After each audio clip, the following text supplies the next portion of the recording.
भारत की राजनीति में गठबंधन की भूमिका काफी अहम मानी जाती है। कई दलों की ओर से एक दूसरों की महत्वाकांक्षाओं का ख्याल रखते हुए एक समझौता किया जाता है। केंद्र में अब तक 12 बार गठबंधन की सरकार बन चुकी है। गठबंधन के इस खेल पर देखिए हमारी ये खास रिपोर्ट। भारत की राजनीति में गठबंधन का बहुत ही खास महत्व है। अगर नजर भारत के राजनीतिक इतिहास पर डाली जाए तो आप जानेंगे कि 1969 में उस वक्त के सबसे बड़े राजनीतिक दल कांग्रेस में दो फाड़ देखने को मिली।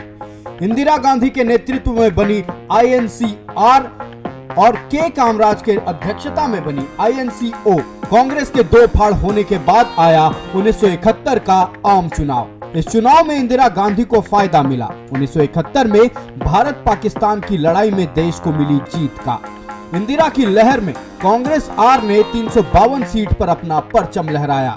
देश की आजादी के बाद केंद्र में कांग्रेस की बहुमत की सरकार थी।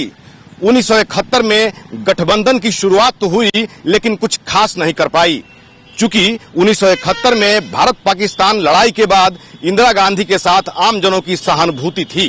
देश में गठबंधन फॉर्मूला वाली सरकार की फॉर्मल शुरुआत हुई वर्ष 1977 में। इंदिरा सरकार को आपातकाल का खामियाजा इस आम चुनाव में भुगतना पड़ा। इंदिरा गांधी के खिलाफ जनता मोर्चा, INCO, socialist party of India, भारतीय जनसंघ और बाबू जगजीवन राम की कांग्रेस फॉर डेमोक्रेसी समेत अन्य पार्टियों ने मोर्चा खोला और इसमें उन्हें सफलता भी मिली। देश के पहले गैर कांग्रेसी प्रधानमंत्री बने मोरारजी देसाई, जो एक समय में इंदिरा गांधी की सरकार में उप प्रधानमंत्री की भूमिका निभा चुके थे।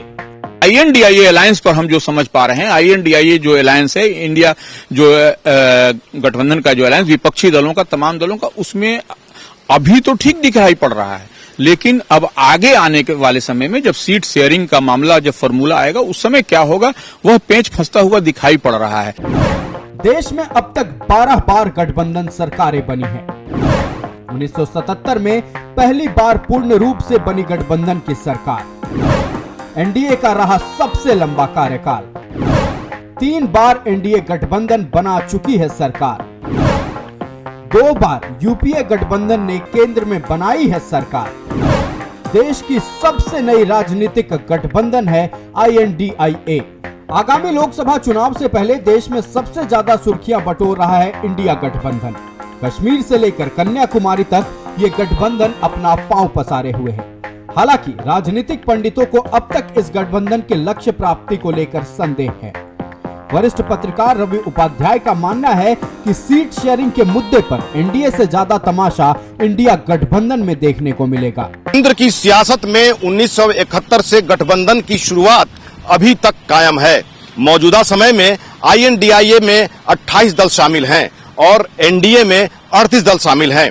अभी आने वाला समय बताएगा कि दोनों गठबंधन का इम्पैक्ट, प्रभाव आम जनों पर क्या पड़ता है, उसका इंतजार करना होगा। सहयोगी W के साथ मनोज नारायण सिंह, TV45 न्यूज, पटना।